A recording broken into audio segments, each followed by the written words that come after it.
کہ رب ہے، وہ ہر چیز کا پرووائڈر ہے، وہ تمہاری گارنٹی ہے۔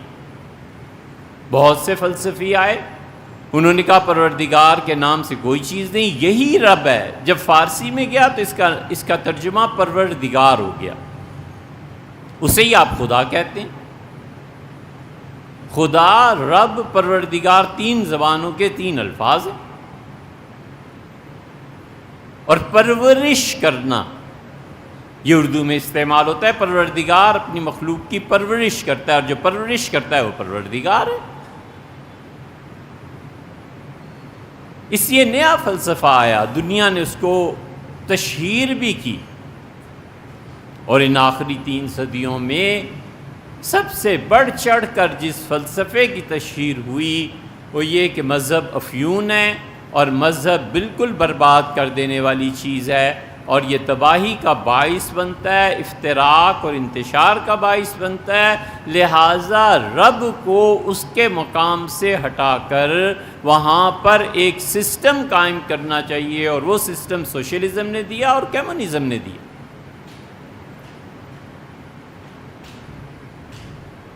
اور اس کی وجہ سے روس کے پاس ایک نظریہ آیا، اور انہوں نے 1 صدی تک تقریباً ڈٹ کے حکومت کی، اب بھی کون سا کم ہے۔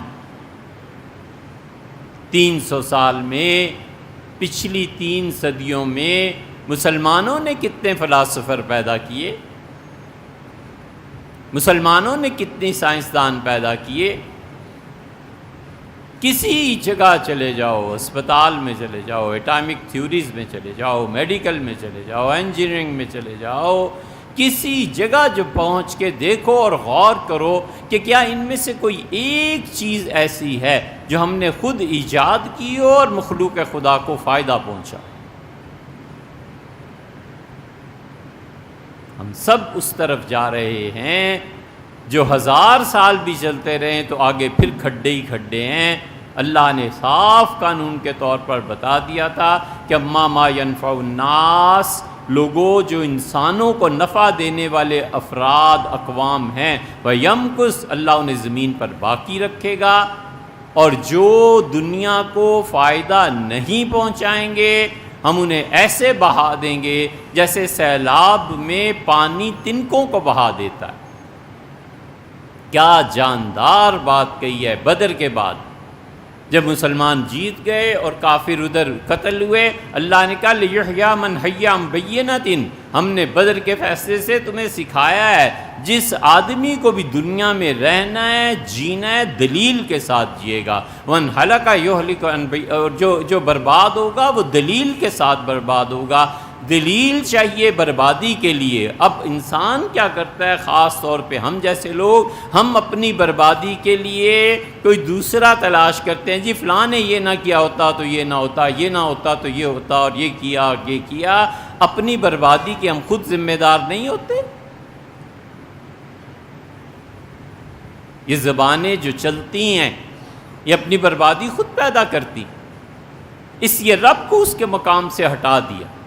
اب رب کو ہٹا دیا تو کوئی تو چاہیے نا وہاں۔ انسان کی عقل آ کے بیٹھ گئی کہ عقل انسانی فیصلے کیا کرے گی، اور اس عقل انسانی کے زور پر، اس عقل انسانی کے فلسفے کے مطابق ہم نے 300 سال میں کیا دیا ہے دنیا کو۔ پھر جو قرض دیتے ہیں ان کا حق بھی بنتا ہے، ادھر بھی ٹک کے نہیں رہنا اور ادھر کام بھی کوئی نہیں کرنا۔ بھلا دنیا ایسے چلتی؟ عقل سے کام لے آدمی۔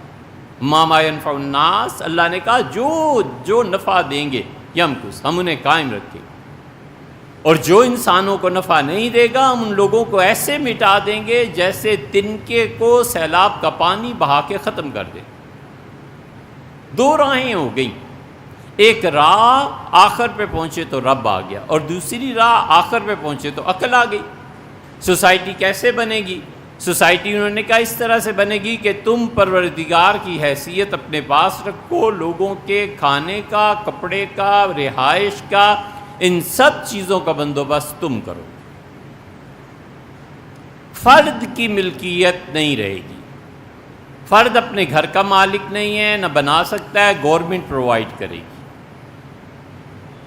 فرد کپڑوں کا مالک نہیں ہے، کپڑے مارکیٹ میں مفت ملیں گے، گورنمنٹ کے ڈپوز ہوں گے، ڈپو پہ کپڑا ملے گا، جا کے جون سا مرضی کلر تم پسند کرو کپڑے بناؤ، گورنمنٹ کے کپڑے،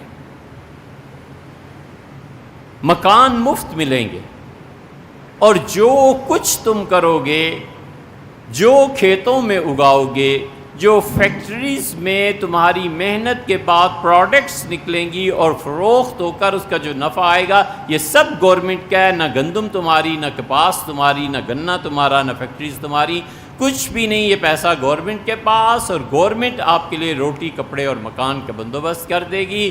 اس سے بھی جو پچھلے تھے مزدک وغیرہ، اسی لیے علامہ اقبال نے کارل مارکس کے متعلق کہا کہ وہ یہودی فتنہ گر، وہ روح مزدک کا بروز، نیس پیغمبر ولیکن در بغل دارت کتاب، یہ مزدک تھا جو ایرانی فلاسفہ تھے، وہ اس سے بھی پیچھے چلے گئے تھے۔ وہ کہتے تھے کہ زمین بادشاہ کی ہے، زمین حکمران کی ہے، زمین پہ تمہارا کوئی حق نہیں بنتا، محنت کرو اور فصلیں ساری گورنمنٹ کے حوالے، کپڑے پہ تمہارا حق نہیں بنتا، کھانے پہ تمہارا حق نہیں بنتا، گورنمنٹ کھانا دے گی۔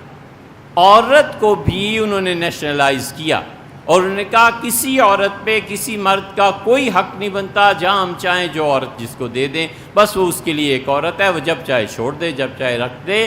تو جس طرح روٹی، کپڑا اور مکان تھا، ویسے ہی عورت اور مرد تھے، سب غلام تھے، جس کو چاہے گورنمنٹ، کوئی رشتے نہیں، کوئی مذہب نہیں، کچھ نہیں۔ اسی لیے سیدنا عمر رضی اللہ عنہ کو اطلاع دی گئی کہ ایران کے فلاں علاقے میں بہن بھائی اور اس طرح کے رشتے جو ہیں ان کا کوئی پرواہ نہیں کی جاتی شادی میں، امیر المومنین رضی اللہ عنہ کا سب کام چھوڑ کے ادھر چلے جاؤ، ڈر ہے اللہ کا عذاب نہ آ جائے، اور انہیں مٹاؤ، باز رکھو ان افعال سے۔ یہ جو ہمارا نظام تعلیم ہے نا، یہ اسی ڈگر پہ لے جا رہا ہے، یہ دیکھیں گی آئندہ آنے والی نسلیں۔ علامہ اقبال نے 1935 میں کہا تھا، 75، 85 اور 95 سال ہو گئے، انہوں نے کہا لڑکیاں پڑھ رہی ہیں انگریزی، قوم نے ڈھونڈ لی فلاح کی راہ۔ علامہ اقبال اس کے بھی وہ کہتے تھے عورتوں کو اتنی انگریزی پڑھاتے ہو، اتنی تعلیمیں دیتے ہو، یہ معاشرے کا بربادی کا نتیجہ تمہارے سامنے آ جائے گا، یہ ڈرامہ دکھلائے گا کیا سین، پردہ اٹھنے کی منتظر ہے نگاہ۔ ان کا انتظار ہو رہا ہے، تم اس اسکرین سے پردہ ہٹنے دو تو تمہیں پتہ چلے گا کہ اس نظام تعلیم نے ہماری ساری معاشرت برباد کر کے رکھ۔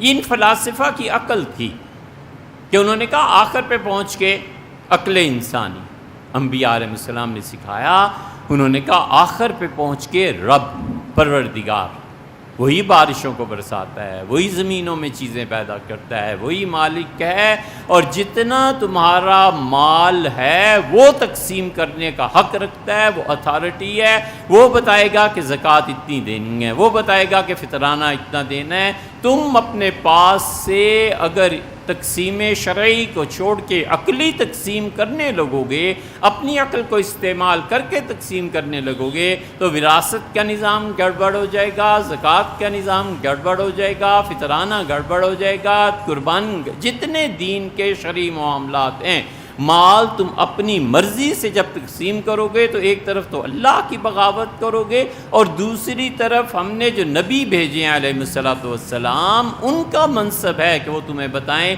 وہ منصب نبوت کو تم اپنے لیے منتخب کر رہے ہو، ادھر شرک فی اللہ کر رہے ہو اور شرک فی رسالت بھی کر رہے ہو۔ جتنے فلسفے ہیں نا کہ قربانی کی بجائے واٹر کولر لگا دیا، اور بہت سی ایسی چیزیں، یہ اللہ کے اس سسٹم میں دخل دینا ہے۔ کیا خدا تو نہیں جانتا کہ 2.5% سے لوگوں کا گزارا نہیں ہو سکتا، ہم چاہتے ہیں 5% ہو جائے، بھی تم کس کھاتے میں؟ یا تو ختم نبوت کا انکار کر دے اور کہ رسول اللہ صلی اللہ علیہ وسلم کے بعد سوسائٹیز کو ٹھیک کرنے کے لیے میرے پاس قانون ہے، میں نبی ہوں۔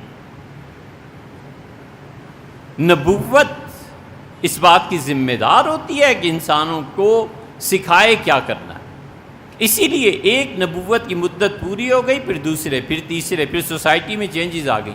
حضرت صالح تھے، حضرت ہود تھے، حضرت لوط علیہ السلام تھے، شعیب تھے، ابراہیم علیہ السلام تھے۔ خدا نے کسی کو نہیں کہا جہاد کرو، نہ اللہ نے کہا خبردار کسی کو نہیں مارنا چاہے کافر ہو، میں خود ہی حساب لے لوں گا، اور عذاب آ جاتے تھے۔ موسیٰ علیہ السلام جب آئے تو سوسائٹی اتنی میچیور ہو چکی تھی کہ افراد ایک دوسرے کو پہچاننے لگے تھے، ہتھیار ایجاد ہو گئے تھے۔ اللہ نے کہا آج سے میری ذمہ داری میں واپس دے رہا ہوں، ختم، آئندہ سے قصہ زمین برسر زمین تمہاری فوجیں لڑیں گی، اور جو فتح ہوگی جو شکست ہوگی اب تم ذمہ دار ہو، آج کے بعد میرا عذاب نہیں آئے گا۔ اسی لیے خدا کا کوئی عذاب اس کے بعد نہیں آئے۔